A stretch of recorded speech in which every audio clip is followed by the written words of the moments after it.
प्रश्न नंबर 4, निम्न समीकरणों के युग्म को विलोपन विधि से हल कीजिए। देखिए इसमें विलोपन विधि की बात की गई है। विलोपन विधि क्या है, तो देखिए मैंने वहां पे परिभाषा लिखी हुई है शॉर्ट फॉर्म में कि आपको अच्छे से समझा सकूं कि विलोपन विधि है क्या। तो देखिए समीकरण में ऐसी संख्या से गुणा करते हैं जिससे एक अज्ञात राशि के गुणांक परस्पर समान हो जाए। सबसे आसान तरीका क्या है, देखिए अगर हमें प्लस और माइनस वाले मिल जाए तो हमें इन्हें ही बराबर करना चाहिए। अगर यहाँ पे प्लस का 4y दिया हो तो हमें यहाँ भी 4y लाना होगा। तो हम क्या करें, अगर हमने 2 से गुणा कर दिया तो देखिए पूरे समीकरण में गुणा होगा। ठीक है, तो दोस्तों विलोपन विधि क्या है कि समीकरण में ऐसी संख्या से गुणा करते हैं जिससे जो दो चर होते हैं x और y, यानी जिन्हें अज्ञात राशि बोलते हैं, इनमें से किसी एक का जो गुणांक है ना वो परस्पर समान हो जाए। ठीक है, तो चलिए मैं इसे करके बताता हूं। क्या करेंगे, सबसे पहले जो समीकरण दिया हुआ है इसे मानेंगे समीकरण 1। तो देखिए 3x + 4y बराबर 10, ये हो जाएगा हमारा समीकरण नंबर 1।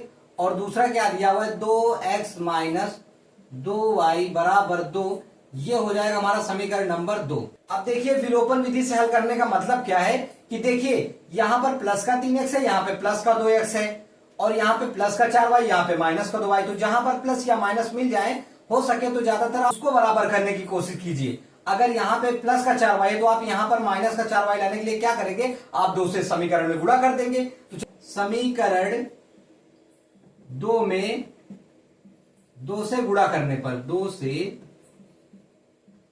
गुणा करने पर, तो चलिए देखिए जब हम इसमें 2 से गुणा करेंगे तो 2 दूनी 4x, फिर यहां माइनस है तो माइनस लगा देंगे, फिर 2 से गुणा करेंगे तो 2 दूनी 4 और y लिखा तो y लिख देंगे बराबर, और 2 का गुणा 2 में करेंगे तो 2 दूनी 4, यहां भी आ जाएगा 4।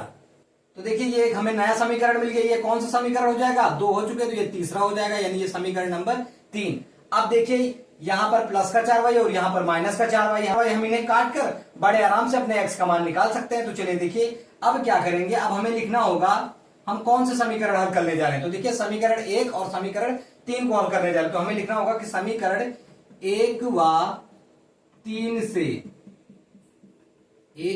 3 से, तो देखिए समीकरण 1 दिया हुआ है 3x + 4y बराबर 10, और समीकरण 3 दिया है 4x - 4y बराबर 4। हम क्या करेंगे, अब एक आराम से ऐसे लाइन खींचिए आप। ठीक है, देखिए अगर अपने आप कोई संख्या कट रही है तो देखिए प्लस का 4y और माइनस का 4y दोनों कट रहे हैं, तो हम इसे लिखेंगे जोड़ने पर। क्या लिखेंगे, जोड़ने पर। मान लीजिए अगर हमें यहां पर भी प्लस होता तो हम लिखते घटाने पर भी सबके चिन्ह बदल जाते। अगर प्लस होता तो माइनस हो जाता, और जहां माइनस होता वहां प्लस हो जाता है। तो अगर समीकरण अपने आप ही कट रहा है तो उसे लिखेंगे जोड़ने पर। तो देखिए ये प्लस का 4y, ये माइनस का 4y, ये दोनों कट जाएंगे आपस में। अब हमें जोड़ने पर करें तो इन दोनों को जोड़ देते, देखिए 4 3 7x हो जाएंगे, कितने 7x बराबर, यहां पे इन दोनों को भी जोड़ेंगे 10 4 14 हो जाएगा। तो देखिए x बराबर कितना आ जाएगा, 7 से 14 में भाग देंगे, 7 दूनी 14, तो x का मान कितना आ जाएगा 2। अब क्या करेंगे, अब इसी x का मान उठाकर समीकरण 1 में रख देंगे तो हमें y का मान मिल जाएगा। तो चलिए देखिए x का मान समीकरण 1 में रखने पर, 1 में रखने पर, तो देखिए समीकरण 1 दिया हुआ है 3x + 4y बराबर 10। तो देखिए 3 तो ऐसे रहेगा, गुणा लगा देंगे, x का मान कितना है 2 + 4y बराबर 10। 4 सही से नहीं बना, बना देते हैं। अब देखिए 3 दूनी 6 + 4y बराबर 10। तो देखिए यहां पे रह जाएगा 4y बराबर 10, और ये प्लस का 6 बराबर उस पर आ जाएगा, कितना आ जाएगा माइनस का 6। तो 4y बराबर 10 में से 6 घटा देंगे, कितना आ जाएगा 4। तो y बराबर कितना आ जाएगा, देखिए 4 से 4 में भाग देंगे, 4 × 4, तो y बराबर कितना आ गया 1।